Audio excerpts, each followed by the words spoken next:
मुझे नहीं मालूम ये क्या है, लेकिन ये ऐसा ही है। शुभ दोपहर मेरे प्यारे बेशर्म दोस्तों, समलैंगिकों, उभयलिंगी, पैनसेक्सुअल जो आज यहाँ बैठे हैं इस खूबसूरत वीडियो को देख रहे हैं। जो लोग मुझे नहीं जानते उनके लिए मैं डायना हूँ। प्यार और रंगों से भरे इस चैनल में आपका स्वागत है। बहुत बहुत बहुत, हाँ ईमानदारी से कहूँ तो बहुत कुछ, किसी चीज़ से अधिक। आज हम एक ऐसी चीज़ के बारे में बात करने जा रहे हैं जो हम सभी के साथ घटित हुई है, हर किसी के साथ। क्योंकि किसी समय जब हम छोटे थे, उदाहरण के लिए जब मैं एक शरारती छोटा बच्चा था, पहली बार मैंने दिल की धड़कन महसूस की। एक औरत, एक महिला, एक लड़की, खैर आदमी के लिए दिल की धड़कन। और मेरे प्यारे दोस्तों, यही वह है जिसे हम सचमुच अपना पहला कहते हैं। ओ यार, या इस मामले में हमारा पहला समलैंगिक शो। और देखो, इस डर से कि कहीं तुम मेरी उम्र न जान जाओ, क्योंकि मैं थोड़ा गुस्सा निकालने जा रही हूँ, मेरे साथ ऐसा हुआ कि पहली बार मैंने कहा, हे भगवान, ये क्या महसूस हो रहा है बहन, मुझे ये क्यों पसंद है। और फिर आप यह कहकर इसे उचित ठहराते हैं कि अरे नहीं, ऐसा नहीं है कि मैं उसे पसंद करता हूँ, बात सिर्फ इतनी है कि वह बहुत सुंदर गाती है, बात यह नहीं है कि मुझे उसका चलने का तरीका पसंद है। नहीं नहीं, मेरा मतलब है मुझे कोरियोग्राफी पसंद है ना। क्योंकि जब हम छोटे होते हैं बच्चों के रूप में, वे हमें इस तथ्य के बारे में नहीं सिखाते हैं कि यौन विविधता, हम यह सोचकर बड़े होते हैं कि यह गलत है। लेकिन नहीं बहनों, नहीं नहीं नहीं नहीं, फिर कभी नहीं, कभी नहीं, फिर कभी नहीं, फिर कभी नहीं। नई पीढ़ी को उन्हीं भयों के साथ बड़ा होने दें जिनके साथ हम बड़े हुए थे, क्योंकि हम यहीं के लिए हैं।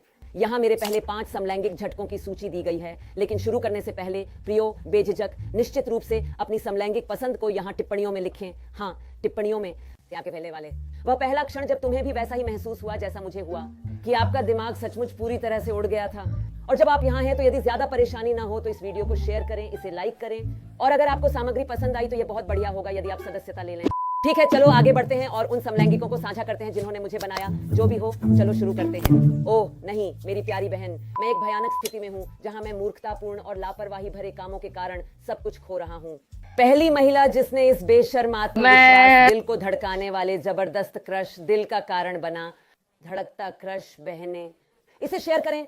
दिल को धड़काने वाला क्रश, ठीक है, यह उस वर्ष था। ओह नहीं, सच तो यह है कि मुझे नहीं पता कि यह कौन सा वर्ष था। जब मैं सुबह उठती हूँ और जब तक मैं किसी काम को नहीं करना चाहती, मुझे नहीं लगता कि मैं कभी भी समय पर पहुंच पाऊंगी। जब तक, ठीक है, देखते हैं। मुझे पता है कि हम सभी प्यार में थे और हम सभी ने सेव्ड बाय द बेल को पसंद किया क्योंकि ये 90 के दशक का शो था। लेकिन क्या आप जानते हैं कि मैं किससे प्यार करता था? नहीं जैक, नहीं स्लेटर, नहीं, और निश्चित रूप से स्क्रीच नहीं, बिल्कुल नहीं, कतई नहीं। चीख, उसका नाम क्या था? चीख, हाँ चीख। ओह, वैसे भगवान उनकी आत्मा को शांति दे, क्योंकि उनका सचमुच और दुखपूर्वक निधन हो गया है। नहीं बहनों, मैं सिर्फ सेव्ड बाय द बेल ही देखती हूँ, केवल अद्भुत टिफनी एम्बर थिएसन के लिए जिन्होंने केली कापोवस्की की भूमिका निभाई थी। मैं वहां पहुंच जाऊंगी। अगर मैं इसे कल जमा कर सकूं तो सब ठीक हो जाएगा। जैसे कि ये केली कापोवस्की थी दोस्तों, मैं आपको बताना भी नहीं चाहती। मेरा मतलब है, मुझे याद है कि वह ऐसी थी, आप जानते हैं, सुंदर चीयर लीडर की आदर्श स्टीरियोटाइप, बस ऐसी ही।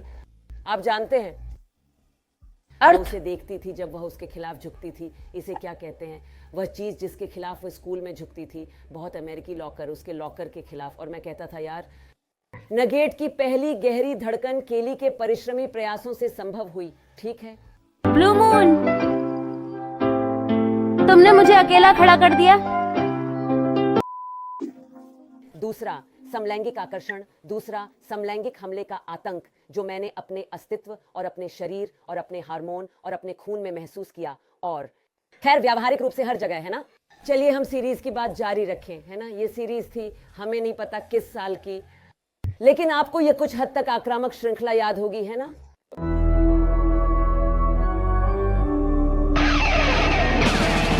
बफी द वैम्पायर स्लेयर निश्चित रूप से थोड़ा अजीब था, है ना। मेरा मतलब है, मैं जानता हूं कि आप में से कई लोग ऐसा महसूस करेंगे कि ओह यार, ये तो जेना और गैब्रियल हैं। नहीं नहीं नहीं, मेरे लिए मिशना और गैब्रियल बफी थी, और फिर क्योंकि वहां एक समलैंगिक कहानी थी, ठीक है। मुझे नहीं पता कि वे सफलता से डरते थे या नहीं, लेकिन बफी द वैम्पायर स्लेयर में एक समलैंगिक कहानी होनी चाहिए। लेकिन रुकिए, मैं आपको ये नहीं बताने जा रही कि वह कौन था। मेरा मतलब, सारा मिशेल गेलर, धन्यवाद, नमस्ते, मेरा प्यार, हाँ बिल्कुल, जब भी आप चाहें, जैसे भी आप चाहें। लेकिन फिर श्रृंखला के आधे रास्ते में यार एक प्रतिपक्षी प्रकट होता है, और मुझे सचमुच याद नहीं है कि वहां क्या हो रहा था, लेकिन मुझे याद है कि मैंने उसे देखा और सोचा, बहनों ये मैं क्या महसूस कर रही हूँ। किस्मत किस्मत जब किस्मत सामने आई तो मैंने कहा बस मेरा मतलब है उस पल मुझे ये स्वीकार कर लेना चाहिए था कि मेरी चीज पपीता रगड़ना थी बहन, पपीता रगड़ना था। बहनों, इस वीडियो में शब्दों के प्रयोग से मेरे साथ क्या हो रहा है, ये समलैंगिक कंपन है जो मैं यहाँ महसूस कर रही हूँ, ये आपकी भावना है जो आप मुझे इस वीडियो के माध्यम से भेज रहे हैं एलिसा, कुछ इस तरह। एलिसा डक्स को यार मुझे अच्छी तरह याद है जब वह अविश्वसनीय रूप से तीव्र लड़ाई के दौरान स्क्रीन पर दिखाई दी थी, क्योंकि वे पिशाचों के खिलाफ लड़ रहे थे, है ना। मेरा मतलब है बफी और फिर भाग्य एक पिशाच के खिलाफ एक साथ लड़ रहे हैं। खून पसीना, शुद्ध सेक्स, अविश्वसनीय और तीव्र। मुझे पता नहीं था कि वह तुम थे। मैं तो बस यही कह रहा था, मुझे पिशाच बना दो कृपया, अपना खूंटा मुझ में गाड़ दो, अपना पवित्र जल मुझ पर डालो। मेरी टिप्पणियां बहुत ही भयानक हैं। मैं सच में माफी मांगता हूं। मैं इसके लिए पूरी ईमानदारी से माफी मांगता हूं। तब हमें और अधिक जानकारी मिलेगी बहनों। यहां मेरा तीसरा क्रश आता है और ये वाला जब मैंने इसे देखा, मैं आपको वीडियो की एक छोटी सी क्लिप दिखाऊंगी, बस एक छोटा सा हिस्सा, क्योंकि कॉपीराइट संबंधी मुद्दों के कारण मैं इससे अधिक नहीं दिखा सकता। लेकिन इस वीडियो के पूरे 6 सेकंड, हाँ, इस वीडियो के पूरे 6 सेकंड डायना को थोड़ा समलैंगिक बनाने के लिए ये काफी थे। नहीं बदलूंगी क्योंकि मैं तो पहले से ही था, मैं ऐसे ही पैदा हुआ था। दुष्को, ब्रिटनी स्पीयर्स ने इस वीडियो में कहा, ऐसा मत करो, मुझे आखिरी व्यक्ति मत बनने दो जो यह बात जान सके। मत करो, मुझे आखिरी मत बनने दो। जानना वह तन, वह वक्रता, वह उत्तम पेट क्या है। जाहिर तौर से ब्रिटनी स्पीयर्स के साथ मुझे एहसास हुआ कि अब कोई दिखावा नहीं है। मुझे मेरा आह्वान मिल गया था और मेरा सच्चा आह्वान समलैंगिक होना था। बहनों, एक कट्टर समलैंगिक होना, यह एहसास बहुत भारी था। मुझे पता था कि मेरी जिंदगी हमेशा के लिए बदल गई है। यह एक परिवर्तनकारी क्षण था जिसने मेरे जीवन में स्पष्टता और दिशा ला दी। उस वीडियो ने मुझे वास्तव में ऐसा महसूस कराया। मुझे लगता है जैसे कोई रास्ता नहीं है और फिर वह जाती है और मुझे ये बात सबसे अंत में जानने मत दीजिए। नहीं, उन्हें देना।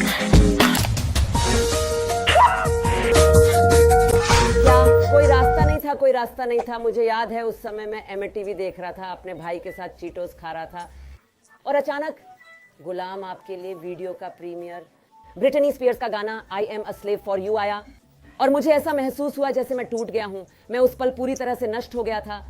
हुआ यूं कि ओह, और चलो चलते हैं।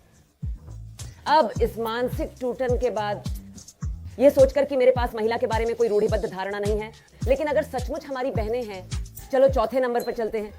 ओह, चलो कुछ मैक्सिकन, वर्तमान, समकालीन, करीबी जैसे ऑरलैंडो पे चलते हैं। मुझे सबसे आखिर में पता चलेगा कैसा रहेगा। मैं उसके पक्ष में हूँ। मैं चुपचाप आहें भरता हूँ, अपनी उंगलियां भींच लेता हूँ। मैं उसके लिए हूँ। तुम्हें अभी तक एहसास नहीं हुआ कि मैं प्यार करता हूँ? मेरे मामले में बहनों, मेरे मामले में ये कार्लेटा और रेजिना थी। जीन्स, मेरा मतलब है जैसे कि ब्रिटनी स्पीयर्स पर्याप्त नहीं थी, जैसे कि बफी पर्याप्त नहीं थी, जैसे कि मेरी प्यारी केली पर्याप्त नहीं थी, अब जीन्स दिखाई देती है। ठीक है, ये लड़कियां मेरी उम्र के आसपास की हैं, ठीक तो नहीं, थोड़ी बड़ी हैं, मुझे नहीं पता, जो 90 और 2000 के दशक में मेरी जिंदगी, मेरे दिल और मेरे कानों में आई और अपनी जीन्स पहनने के बारे में मीठे गाने गाने लगे। और मैं बस यही सोच रहा था कि मैं आपकी ये जीन्स क्यों नहीं उतार सकता। ये सही है बहन, मैं इससे इनकार नहीं कर सकता।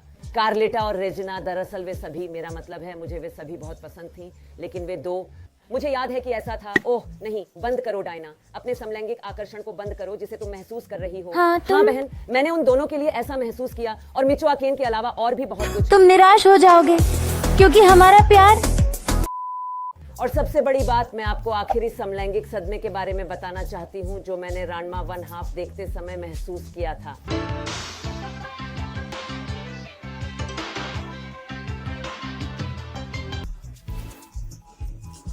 मेरा मतलब है, क्या कोई मुझे समझा सकता है, गंभीरता से मुझे समझा सकता है कि राणमा 1/2 के साथ क्या हो रहा है? मेरा मतलब है भगवान स्तर का एनीमे, समलैंगिकता स्तर का एनीमे।